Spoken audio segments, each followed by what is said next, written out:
Hello students, welcome to Gyan Tripti higher education channel. BSc first year के अंदर हमारा जो इंटीग्रेशन वाली बुक चल रही थी उसी के सीक्वेंस में हम आगे चल रहे हैं। तो मैंने आपको बीटा गामा फंक्शन के ऊपर कुछ टॉपिक्स करवाए थे, ठीक है, और उसमें क्वेश्चंस भी मैं करवा चुकी हूँ। अभी जो हमारा नेक्स्ट चैप्टर है वो शुरू होने जा रहा है डबल इंटीग्रल पे और ट्रिपल इंटीग्रल पे, ठीक है। तो वैसे तो ये एक ही यूनिट बनती है आपकी मिला करके, बीटा गामा फंक्शन हो गया, double integral and triple integral, ठीक है। तो बीटा गामा फंक्शन कंप्लीट हो चुका है। उसके अंदर आप कोई भी क्वेश्चन प्रॉब्लम होगी तो आप कमेंट बॉक्स में मुझसे पूछ सकते हैं, मैं यहाँ करवा दूंगी आपको। अभी हम शुरू करने जा रहे हैं वो है हमारा डबल इंटीग्रल। डबल इंटीग्रल,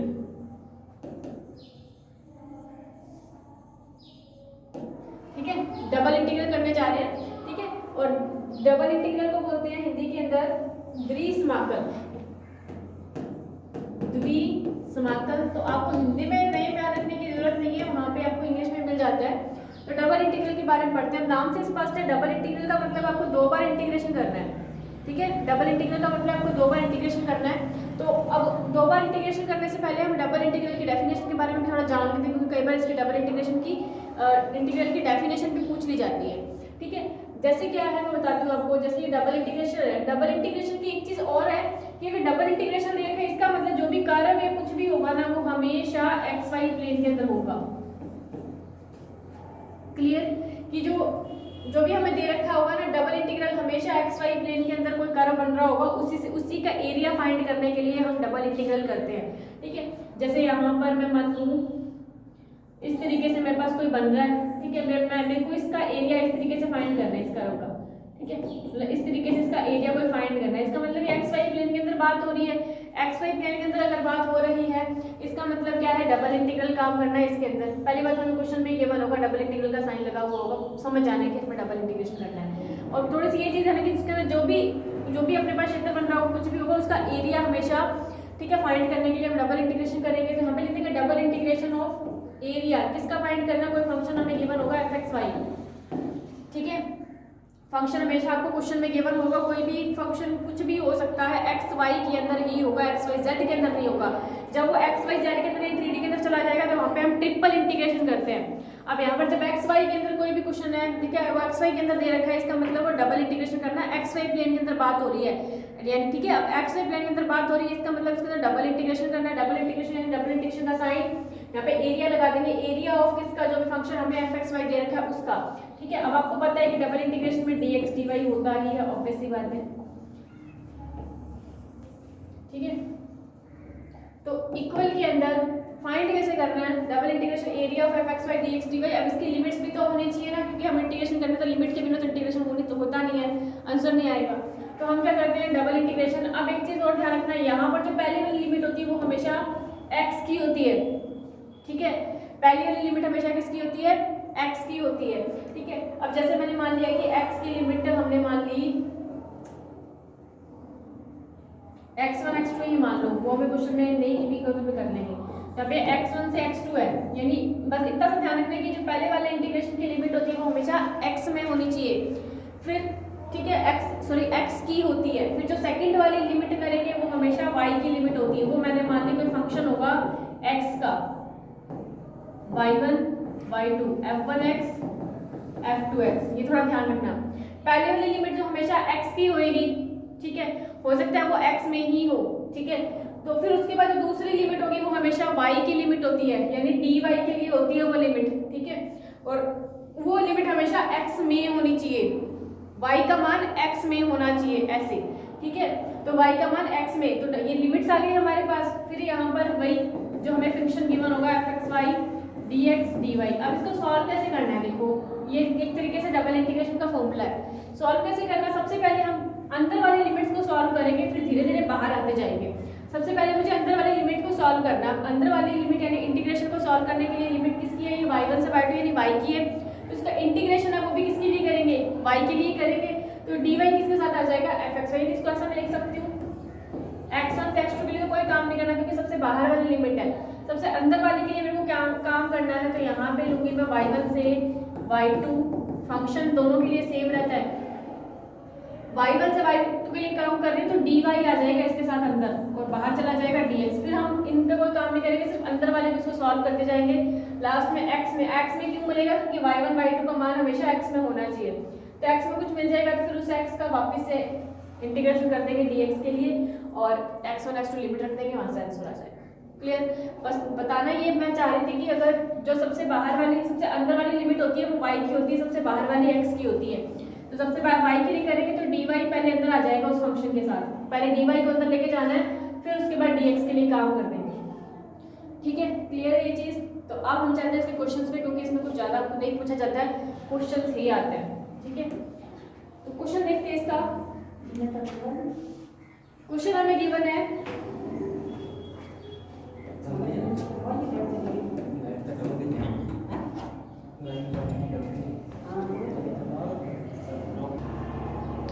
तो क्वेश्चन है हमारा, हमें डबल इंटीग्रेशन के अंदर लिमिट दे रखी है 0 to 3 एंड 1 to 2। ठीक है, और फंक्शन दे रखा है xy के अंदर xy 1 plus x plus y dx dy। ठीक है, हमें क्या करना है इसको, सॉरी dx एंड dy, और इसको इवेल्यूट करना है। तो इसके अंदर कुछ भी नहीं बोला हुआ है, इसको भी आपको क्या करना है क्या नहीं, आपको क्वेश्चन देख के ही समझना पड़ेगा। डबल इंटीग्रेशन के अंदर अगर आपको लिमिट दे रखी है, ठीक है, तो ऑब्वियस सी बात है आपको डबल इंटीग्रेशन ही करना है, उसके अलावा आप कुछ कर ही नहीं सकते। इसके अंदर इवेल्यूट करके मान ही तो निकालना है। तो चलिए इसमें हमें क्या करना है, मैंने भी जस्ट आपको बताया कि सबसे पहले आपको क्या करना है, जो अंदर वाली लिमिट होती है वो हमेशा y की लिमिट होती है और बाहर वाली लिमिट हमेशा x की लिमिट होती है। तो सबसे पहले हमें अंदर वाली लिमिट को सॉल्व करना होता है, उसके बाद धीरे धीरे बाहर चलते रहते हैं अपन। ठीक है, तो जो बाहर वाली लिमिट है 0 से 3, इसको कैसे चीज रखते हैं, अंदर वाली लिमिट के लिए ब्रैकेट लगा करके 1 से 2 लिमिट रखते हैं इसकी, 1 से 2, और इस xy का अंदर मल्टीप्लाई कर देते हैं। ये हो जाएगा xy plus X square Y plus X Y की स्क्वायर, ये हो जाएगा। और ये मैं अंदर वाली लिमिट किसकी ली है, मैंने y की लिए, तो अंदर इसके साथ क्या आएगा, dy ब्रैकेट बंद, बाहर dx। क्लियर? ठीक है, ये dx का काम हमने 0 से 3 के लिए करेंगे। ठीक है, अब देखिए 0 से 3 हो गया, ये इसका हम इंटीग्रेशन कर दें। इंटीग्रेशन dy के लिए करना है तो कितना हो जाएगा, ये हो जाएगा xy² / 2 plus x² y² / 2 plus xy³ / 3। ठीक है, और लिमिट चली जाएगी इसकी 1 से 2, सॉरी 1 से 2 dx। ठीक है, अब इसको सॉल्व कर लेते हैं। 0 से 3, और इधर देखो अब इसमें लिमिट पुट कर देते हैं। y के लिए करना तो y की लिमिट पुट करते हैं, इधर पुट करेंगे तो कितना हो जाएगा, ये y की लिमिट पुट करेंगे, ये हो जाएगा 2 की स्क्वायर, 2 के लिए कर रहे हैं ना पहले, 2 की स्क्वायर मतलब 4, और ये 4 2 से कैंसिल हो जाएगा तो कितना मिलेगा मुझे, 2x मिलेगा।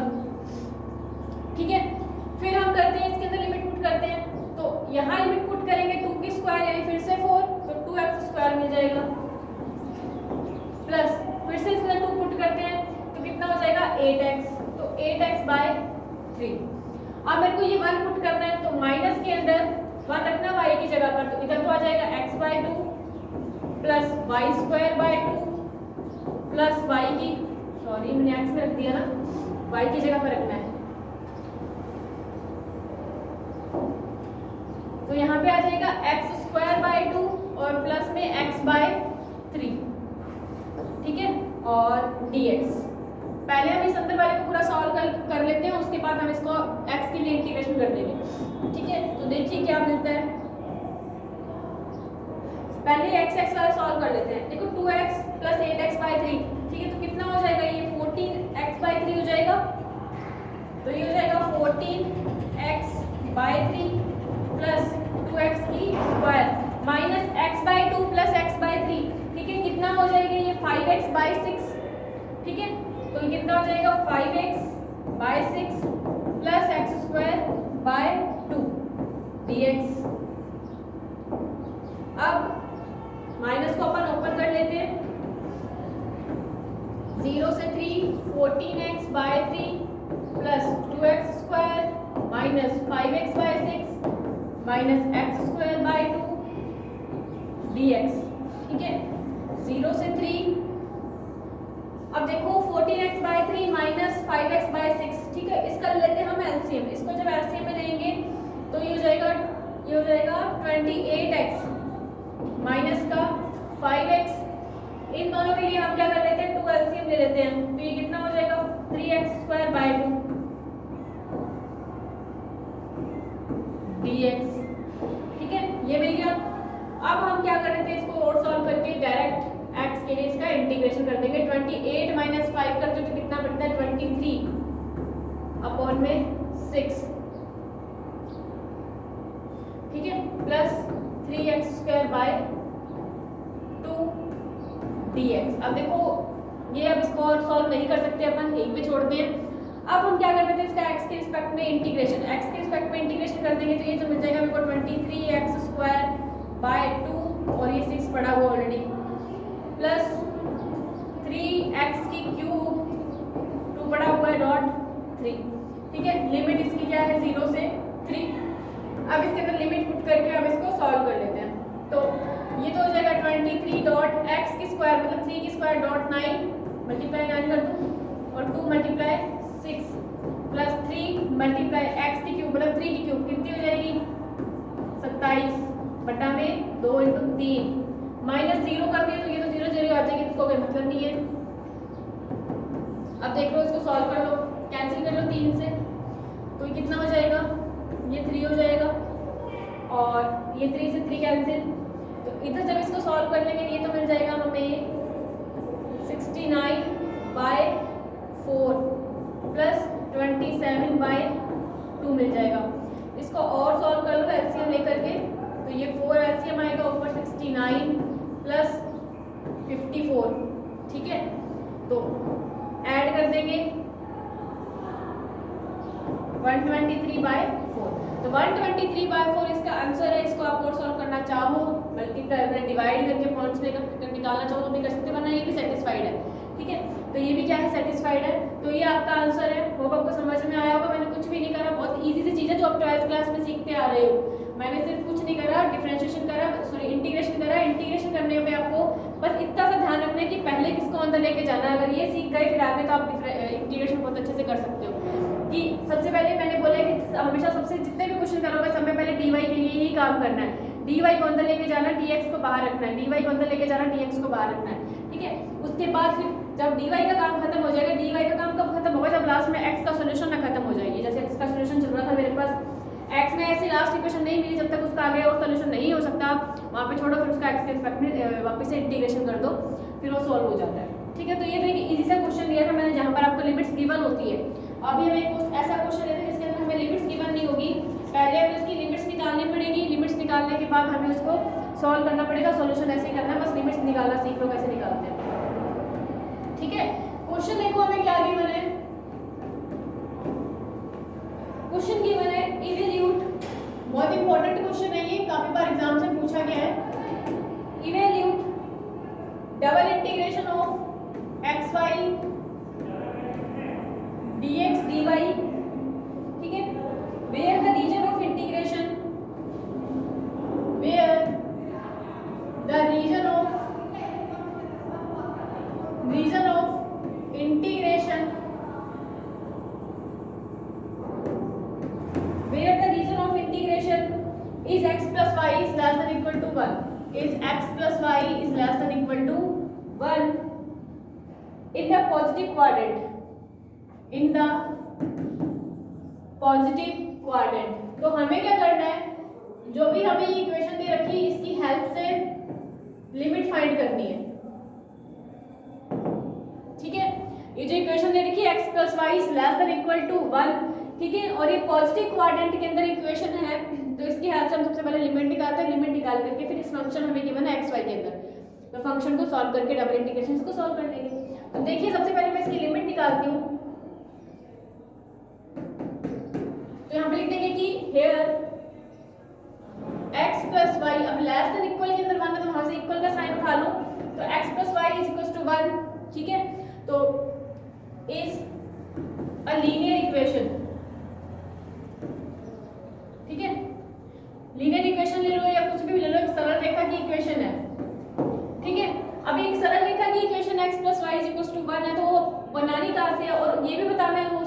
कि अगर ये एक लीनियर इक्वेशन है और ये पॉजिटिव क्वाड्रेंट के अंदर है तो हम लिख देंगे एंड इन पॉजिटिव क्वाड्रेंट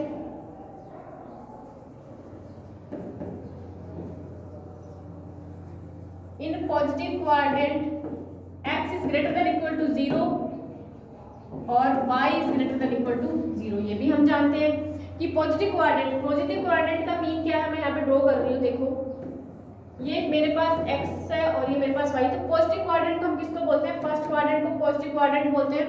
और इस पॉजिटिव क्वाड्रेंट के अंदर यानी जो कर्व बनेगा, लीनियर इक्वेशन बनेगी, वो इसी क्वाड्रेंट के अंदर बनेगी, फर्स्ट क्वाड्रेंट में बनेगी।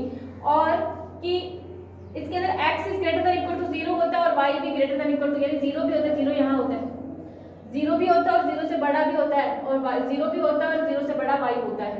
ऑब्वियस सी बात है। अब हमें क्या करना है, जो कोई लीनियर इक्वेशन दे रखी है x + y इक्वल टू 1, इसके लिए सॉल्यूशन करना है। तो आपको पहली बात तो करने की जरूरत नहीं है।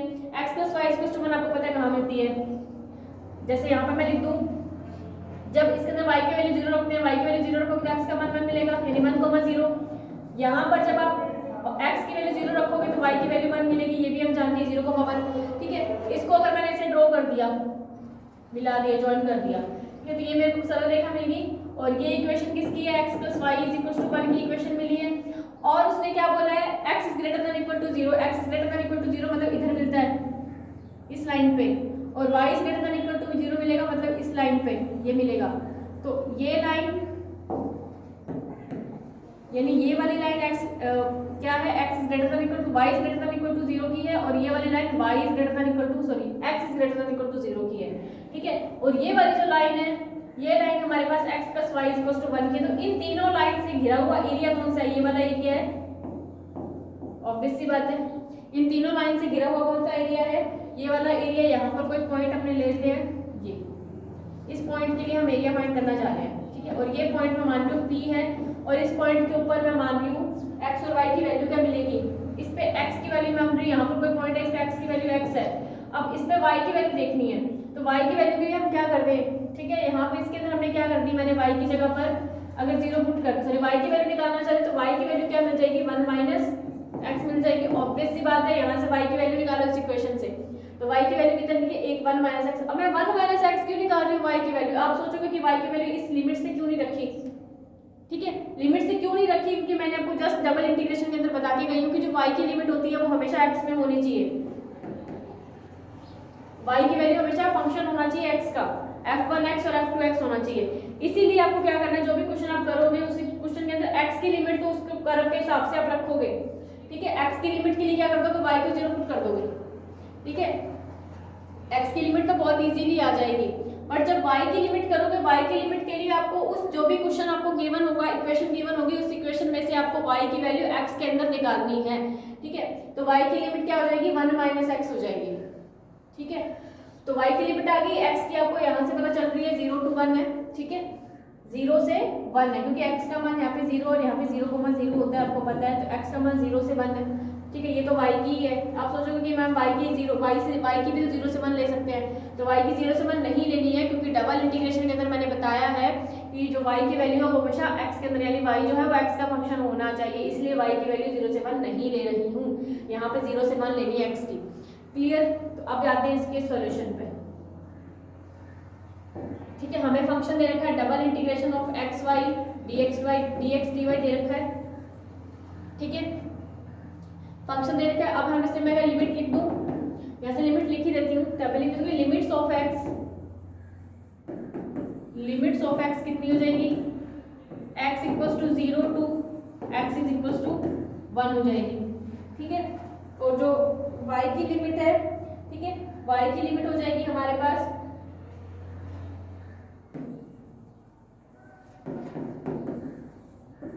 लिमिट ऑफ y कितनी हो जाएगी, y = 0 से y = 1 - x। यहाँ से देखते हैं ना, यहाँ से y = यहाँ से तो 0 है, और यहाँ पर इस तरीके से जाओ, जब इस तरीके से जाओगे तो यहाँ पे x की वैल्यू तो x मानी हुई है और y की वैल्यू 1 - x मानी हुई है। हमें सिर्फ इतने से एरिया की फाइंड करनी है, ये इस एरिया से फाइंड करनी है। ठीक है, यहाँ पर x की वैल्यू x और y की 1 - x है, तो यहाँ से लिमिट लूंगी तो 0 से 1 - x ही लूंगी ना, 0 से 1 माइनस एक्स लूंगी और यहाँ से 0 से 1 लूंगी, इसीलिए y की लिमिट क्या ली है, 0 से 1 माइनस एक्स ली है। ठीक है, क्लियर। अभी नेक्स्ट देखते हैं, लिमिट पुट करनी है। मैंने आपको क्या बताया कि जब फर्स्ट लिमिट होती है वो हमेशा x की होती है, तो x की लिमिट क्या है 0 से 1, और जो दूसरी लिमिट होती है वो y की होती है, y की क्या है 0 से 1 minus x, X Y dx dy। ठीक है, लिमिट पुट करने के बाद एक एक करके आपको काम करना है। सबसे पहले मैं काम कर रही हूँ y के लिए। ठीक है, y के लिए जब काम करूंगी तो अंदर आएगा dy और बाहर जाएगा dx। ठीक है, अब 0 से 1 ऐसी चीज रखना है आपको। ठीक है, y के लिए कर रहे हैं, y के लिए काम करेंगे तो यहाँ आएगा एक्स वाई स्क्वायर बाय 2। ठीक है, लिमिट 0 से 1 माइनस एक्स dx, 0 से 1। ठीक है, x y की जगह पर वैल्यू पुट कर दो 1 माइनस एक्स की होल स्क्वायर बाय 2, 0 पुट करना है y की जगह पर तो ये 0 ही हो जाएगा, तो कोई जरूरत नहीं है dx। ठीक है, 1/2 है जो इसको बाहर ले लेते हैं, ये तो आ जाएगा बाहर। लिमिट 0 से 1, इसका सॉल्व कर लेते हैं हम, 1 plus X square minus 2x dx, 1/2 0 से 1, x का अंदर मल्टीप्लाई कर देते हैं, x प्लस एक्स की cube minus 2x square dx। ठीक है, ये हो गया। अब हम क्या कर लेते हैं, इसको x के लिए इंटीग्रेशन कर देते हैं इसका। x के लिए जब इंटीग्रेशन करेंगे तो ये हो जाएगा X square by 2 plus x की 4/4। ठीक है, माइनस 2x की क्यूब बाय 3। लिमिट 0 से 1, लिमिट पुट कर दो इसके अंदर, सॉल्यूशन आ जाएगा। ठीक है, लिमिट इसके अंदर जब पुट करेंगे तो ये हो जाएगा 1/2 प्लस 1/4 माइनस 2/3, बाकी तो 0 ही आ गया। ठीक है, तो 1/2 करके इसको जब सॉल्व करेंगे हम तो इसका 12 ले लें एलसीएम, तो ऊपर आएगा 6 प्लस 3 माइनस 8, तो ये तो 2 से कैंसिल 6 आ जाएगा, और 9 माइनस 8 1 यानी 1/6, तो 1/6 इसका आंसर है। सॉरी 1/6 नहीं, 1/24, मैंने इसको कैंसिल कर दिया, तो ये आ जाएगा 1/24। 2 को भी तो मल्टीप्लाई करना है, तो 1/24 इसका आंसर है। तो इस तरीके से इसको क्वेश्चन को करना है। बस आगे तो बहुत इजी है क्वेश्चन, आपको लिमिट निकालनी आनी चाहिए। लिमिट मैंने आपको बता ही दिया कि x की लिमिट तो आप डायरेक्टली कर्व से निकालोगे, y की लिमिट के लिए आपको जो भी कर्व होगा उसके अंदर आपको y का मान x के अंदर निकाल लेना है, वो आपकी x की लिमिट y की लिमिट हो जाएगी। ये भी बहुत ईजी था। अभी एक और क्वेश्चन लेते हैं, उसके अंदर थोड़ा हार्ड काम है, वो मैं आपको बताती हूँ कैसे करना है। तो नेक्स्ट क्वेश्चन है हमारा, ठीक है, ये थोड़ा अच्छा क्वेश्चन है, एग्जाम में बहुत बार रिपीट हो चुका है ये क्वेश्चन। बोले कि इवेल्यूट करना है हमें double integration of x plus Y की होल स्क्वायर dx dy। ठीक है, इसको करना है हमें इवेल्यूट, और वो बोल रहे हैं कि where r is the region of integration, where r is the region of integration, r is the region of integration given below। मतलब बोल रहा है कि जो एरिया है वो किसका है, वो एरिया हमें दे रखा है एक एलिप्स का। एलिप्स हमें दे रखा है x square equals to a square plus y square equals to b square is equals to 1। ठीक है, वो बोल रहा है कि जो एरिया r है ना, ये क्या है, एक एलिप्स का एरिया है। तो हमें लिमिट नहीं दे रखी, हमें लिमिट कहाँ से निकालेंगे, इस एलिप्स से यानी दीर्घवृत्त से निकालेंगे। इस दीर्घवृत्त से हमें लिमिट निकाल कर उसमें रख देंगे। तो आपको पता है कि जो ये वाला दीर्घवृत्त हमें दे रखा है वो बनता कैसे है, एक्सवाई प्लेन में बनेगा, ऑब्वियस सी बात है, और वो बनता ऐसे है। ये एलिप्स कैसे बनता है, ऐसे बनता है। अब यहाँ पर एक चीज ध्यान रखनी है, हमें लिमिट्स निकालने, तो लिमिट्स निकालने के लिए आपको पता है ये हमारा सेंटर है, और ये जो हमारा माइनस का x है, यहाँ पे x की वैल्यू माइनस है, यहाँ पे प्लस से होती है, ऑब्वियस सी बात है। और कैसे होती है, मैंने आपको क्या बताया, ये x अक्ष है, x अक्ष पे y बराबर क्या होता है 0 ऑन x एक्सिस। ठीक है, इस एक्सिस पे y बराबर क्या होता है 0। जब इसमें y बराबर 0 करोगे तो यहाँ से आपके पास x की वैल्यू कितनी कितनी आ जाएगी, देखो एक्स स्क्वायर अपॉन में ए स्क्वायर इक्वल्स टू 1 आ जाएगा, तो एक्स की वैल्यू कितनी आ जाएगी, प्लस माइनस ए। प्लस माइनस ए इसका मतलब यहाँ पर एक्स की वैल्यू इधर माइनस ए होता है और उधर प्लस से होता है। ये तो आ गई एक्स की लिमिट, क्योंकि एक्स के लिए पीछे वाले क्वेश्चन के अंदर तो एक्स की डायरेक्ट दिखाई दे रही थी, क्योंकि हमें एक सरल रेखा की इक्वेशन थी तो इजीली निकल रहा था। यहाँ पर हमें कुछ नहीं दे रखा, तो इसके लिए हमें एक्स एक्सिस के लिए, आपको पता है एक्स एक्सिस पे वाई 0 होता है, एक्स एक्सिस के लिए वाई को 0 पुट कर दो, ये 0 हो जाएगा, तो यहाँ से एक्स की वैल्यू प्लस माइनस से आ जाएगी। अब निकालनी है हमें वाई, तो हमें लिख देंगे सो लिमिट आ जाएगी ये, तो limit of X is X equals to minus A to X equals to A. Limit क्या हो जाएगी, माइनस ए से ए। ये तो आ गई एक्स की लिमिट। अब मुझे करनी है वाई की लिमिट। तो मैंने क्या बोला, वाई की जो फंक्शन है, सॉरी वाई जो है वो एक्स के अंदर फंक्शन होना चाहिए। तो यहाँ से हम वाई की वैल्यू निकाल लें, तो यहाँ पे लिख देंगे एंड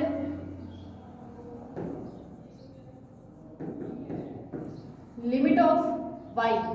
वाई की लिमिट के लिए वहां से वैल्यू निकाल लेते हैं, वाई स्क्वायर अपॉन में B square equals to 1 minus x square upon में ए स्क्वायर। ठीक है, वाई की वैल्यू कितनी आ जाएगी, वाई की वैल्यू देखो कितनी आ जाएगी यहाँ से, बी पहले देखो वाई स्क्वायर की वैल्यू कितनी आएगी, B square 1 minus x square upon में ए स्क्वायर आएगी। अब मेरे को वाई की चाहिए, तो प्लस माइनस बी रूट में 1 माइनस एक्स स्क्वायर अपॉन में ए स्क्वायर आ जाएगी। ठीक है, वाई की तो लिमिट क्या हो जाएगी, लिमिट हो जाएगी इसकी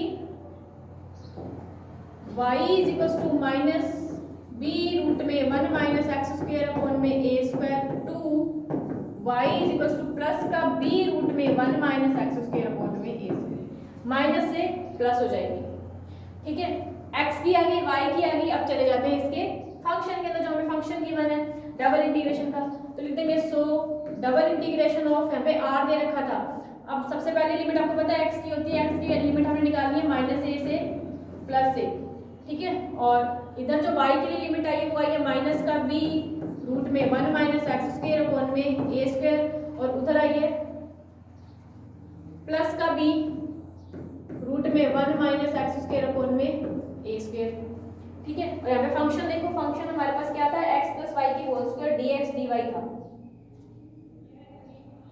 ठीक है, क्या था, x प्लस वाई की होल स्क्वायर dx dy था। अब इसकी होल स्क्वायर को हम ओपन कर लें,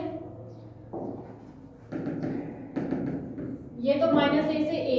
ठीक है, इसकी लिमिट भी सेम रहेगी, माइनस का b रूट में 1 माइनस एक्स स्क्वायर अपॉन में ए स्क्वायर। ठीक है, प्लस का b रूट में 1 माइनस एक्स स्क्वायर अपॉन में ए स्क्वायर।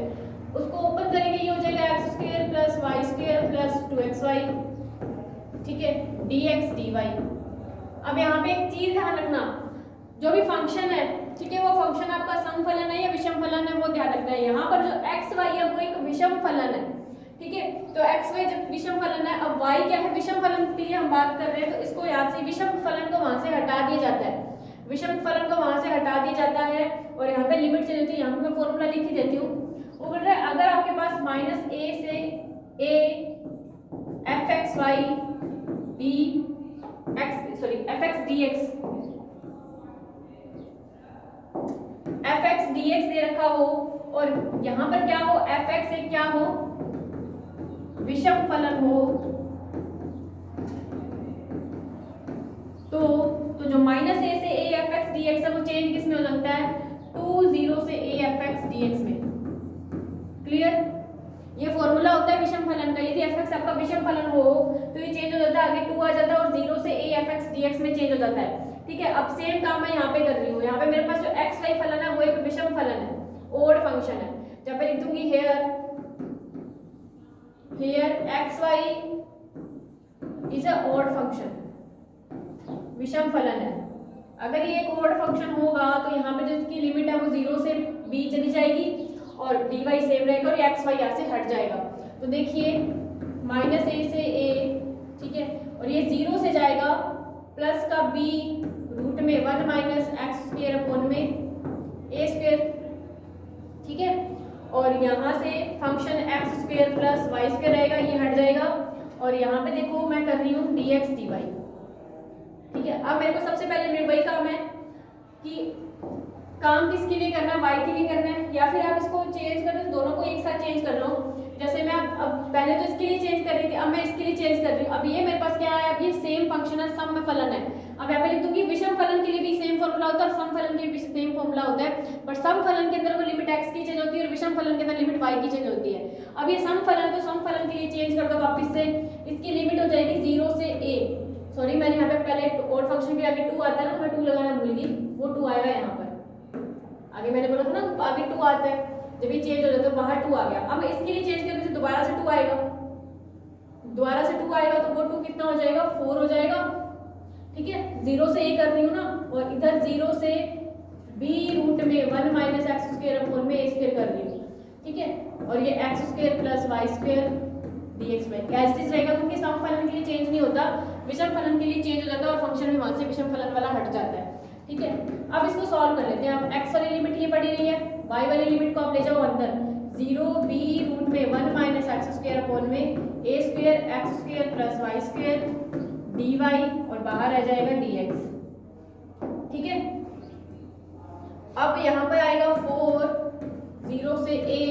अब इसका कर देते हैं हम इंटीग्रेशन, y के लिए करना तो X square Y plus Y की क्यूब बाय 3 0 b रूट में 1 माइनस एक्स स्क्वायर अपॉन में a स्क्वायर dx। ठीक है, अब हम क्या कर लेते हैं, इस पे लिमिट पुट कर देते हैं। जब इस पे लिमिट पुट करेंगे तो मिलेगा हमें 4 0 से a। ठीक है, एक्स स्क्वायर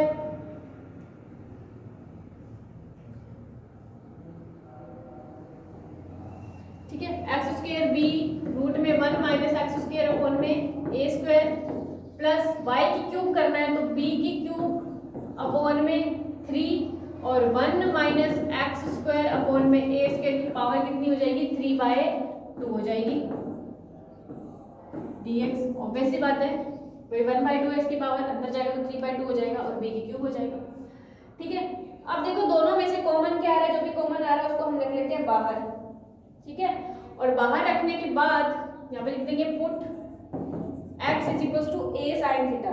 ठीक है, हम क्या कर देते हैं, put x is equal to a sin theta, तो यहाँ से dx कितना आ जाएगा, वो हो जाएगा a cos theta d theta.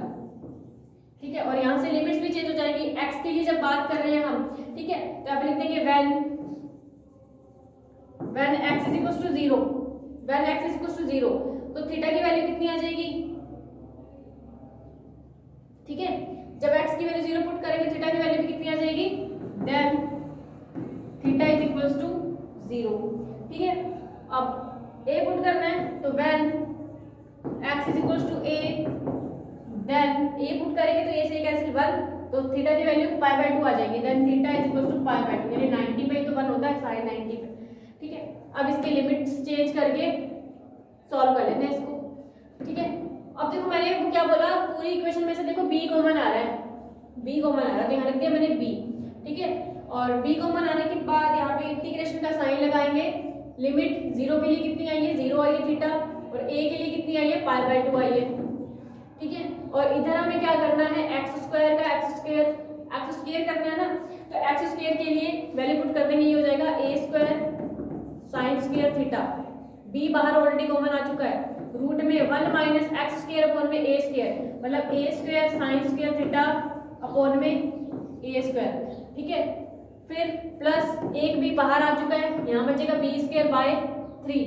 ठीक है, 1 माइनस एक्स स्क्वायर मतलब a square sine square theta upon में a स्क्वायर की पावर 3/2 dx। सॉरी dx नहीं आएगा, dx की जगह पर आ जाएगा a cos theta d theta.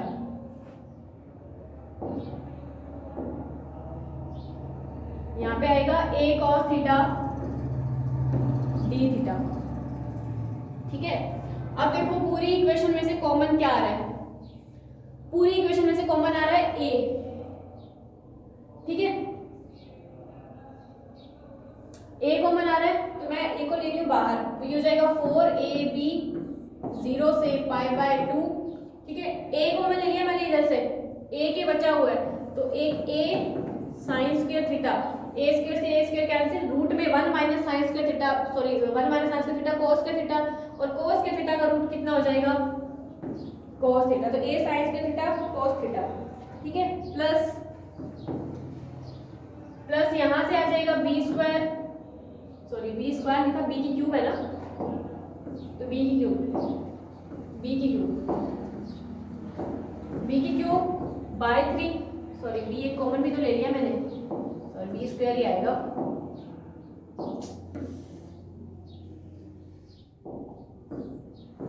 ठीक है। तो बी स्क्वायर बाय 3, यहाँ से देखो क्या मिलता है हमें, यहाँ से हम क्या कर लेते हैं, ए स्क्वायर कॉमन ले लेते हैं, ए स्क्वायर एलसीएम लेकर के, ठीक है। तो इसके अंदर काम क्या होगा, इसके अंदर काम होगा a square 1 minus sine square theta upon में ए स्क्वायर की पावर 3/2, ठीक है। और ए तो बाहर कॉमन आ ही चुका है, तो सिर्फ बचा यहाँ पर cos थीटा डी थीटा, ठीक है।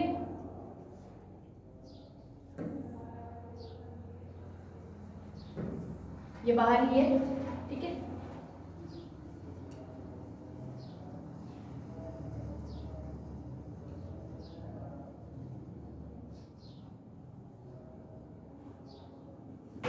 सॉरी मैंने यहाँ से गड़बड़ कर दी ना, ए बाहर आएगा तो यहाँ पे ए स्क्वायर रहेगा, ये थोड़ा सही कर लेना। वो वाला ए, वो जो ए cos थीटा वाला ए था ना, वो मैं यहाँ पर इसके साथ बाहर लेके आई हूँ, ये ए स्क्वायर वाला ए स्क्वायर रहेगा, पूरे में ब्रैकेट होल ब्रैकेट है ना, होल ब्रैकेट है, तो वो बाहर वाला जो ए था वो उठ के यहाँ आया, बाकी ये वाला अंदर एडजस्ट पड़ा हुआ है। अब देखो इसके अंदर हम इसको और सॉल्व करेंगे जब, तो ये हो जाएगा 4ab 0 से π/2 a square sine square theta, उस cos थीटा का अंदर हम मल्टीप्लाई कर दें तो वो कितना हो जाएगा, सॉरी 1 मिनट रहने दो फिर बाद में कर लेते हैं, cos theta plus b square upon में 3, ए स्क्वायर से a square cancel, 1 minus sine square theta मतलब cos स्क्वायर थीटा, ठीक है। और cos स्क्वायर थीटा आएगा तो cos स्क्वायर थीटा की पावर 3/2, और इधर होल में पड़ा हुआ है cos थीटा डी थीटा, ठीक है। फिर यहाँ पे ये मिलेगा हमें 4ab 0 से π/2, ठीक है। अब cos थीटा का अंदर मल्टीप्लाई कर देते हैं, ये हो जाएगा a square sine square theta cos square theta d theta, ठीक है। प्लस यहाँ से देखो स्क्वायर ये कैंसिल, cos की क्यूब थीटा आएगा तो बी स्क्वायर बाय 3 cos की क्यूब और ये cos तो cos की 4 थीटा डी थीटा मिल जाएगा, ठीक है। अब इसको हम सॉल्व कर लेते हैं गामा एन और गामा एन वाले फंक्शन से।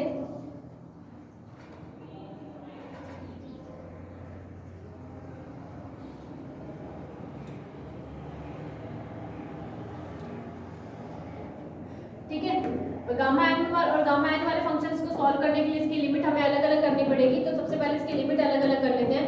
0 से π/2 a square sine square theta cos square theta d theta, plus इसमें लिमिट जाएगी 0 से π/2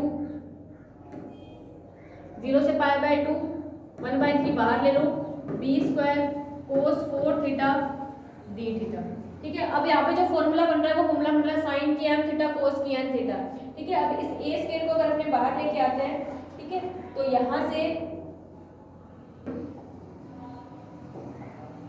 4ab, ठीक है, और यहाँ पे फॉर्मूला लगा देते हैं हम ए स्क्वायर, ठीक है, साइन की एम थीटा cos की एम थीटा, ठीक है। साइन एम थीटा फॉर्मूला क्या है, m + 1/2 यानी 2 + 1/2 कितना हो जाएगा ये, ठीक है। जब इसको सॉल्व कर लेंगे तो m + 1/2 ना 2 + 1/2 मतलब 3/2, और यहाँ भी गामा 3/2 अपॉन में 2 गामा m + n + 2, तो 2 + 2 + 2 तो कितना हो जाएगा 6, तो 6/2 आ जाएगा ये, ठीक है। और यहाँ पे जब करते हैं तो ये 1/3, इसको जब सॉल्व करेंगे तो ये कितना मिल जाएगा हमें,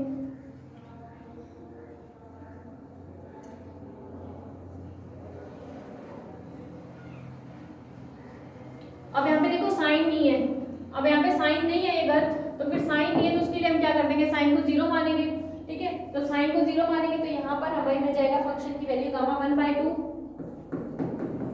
गामा 3/2, ठीक है। और अपॉन में कितना हो जाएगा ये गामा 2 गामा 3, ठीक है, ये मिल जाएगा। ये मैं फॉर्मूला लगा रही हूँ ट्रिग्नोमेट्रिक फॉर्मूला जो मैंने आपको कल इसके लास्ट लेक्चर में जो करवाया वो वाला फॉर्मूला अप्लाई करना सिखा रही हूँ, ठीक है। अब ये ए स्क्वायर यहाँ पर 2 गामा 3 बनेगा, ऊपर जब इसको सॉल्व कर लेंगे, मैं सॉल्व करके डायरेक्ट आंसर लिख रही हूँ, ठीक है। तो आप इसको सॉल्व कर लेना, मैंने लास्ट लेक्चर में एच डी सॉल्व करवाया हो किस तरीके से इसको सॉल्व करना है एन गामा एन वाले फॉर्मूले से। ये हो जाएगा 1/16 पाई ए की स्क्वायर। अब पाई कहाँ से आएगा, यहाँ से जब इसको सॉल्व करो तो गामा में 1/2 आएगा, ये भी गामा 1/2 ये भी गामा 1/2, दोनों की वैल्यू रूट पाई को रूट पाई से मल्टीप्लाई करोगे तो पाई ही तो आएगा, तो 1/16 पाई ए की स्क्वायर प्लस 1/16 पाई बी की स्क्वायर कैसे आया? इसको जब सॉल्व कर लोगे ना पूरा तो यहाँ पे 1/16 तो आ जाएगा इजीली, और यहाँ से रूट पाई और रूट पाई का मल्टीप्लाई होकर पाई आ जाएगा, ये मिल जाएगा। ठीक है, अब इसके अलावा एलसीएम वगैरह ले लोगे तो यहाँ से सॉल्व करने के बाद आपके पास आंसर मिलेगा pi a b a square plus b square. ठीक है, यही आपका क्या है एक्यूरेट आंसर है, उसकी वैल्यू है। तो इस तरीके से इसका एलसीएम लेके सॉल्व करोगे ना तो ये बहुत इजीली मिलती है। 16 एलसीएम लेना, 4 से 16 कैंसिल होके 1/4 आ जाएगा। ठीक है, आगे तो बहुत आगे इजी क्वेश्चन है। तो इस तरीके से इन क्वेश्चंस को करने हैं। ये तो सारे क्वेश्चन थे जब एक्स प्लेन के अंदर हम कर रहे थे कार्टेशियन फॉर्म के अंदर। अभी हम नेक्स्ट क्वेश्चन करेंगे जहाँ पे ट्रिग्नोमेट्रिक फॉर्म हमें गिवन होगी, आर और थीटा गिवन होगा। ठीक है, यानी पोलर फॉर्म के अंदर क्वेश्चंस होंगे। तो इसका एक लेक्चर और बचा होगा पोलर फॉर्म के अंदर, वो हम नेक्स्ट लेक्चर में डिस्कस करेंगे। अभी से रिलेटेड जो भी क्वेश्चन आप सारे बुक्स में ट्राई करना और कमेंट बॉक्स में मुझसे पूछ सकते हो, आप कोई भी क्वेश्चन है। बाकी करते हैं नेक्स्ट लेक्चर के अंदर। Thanks for watching.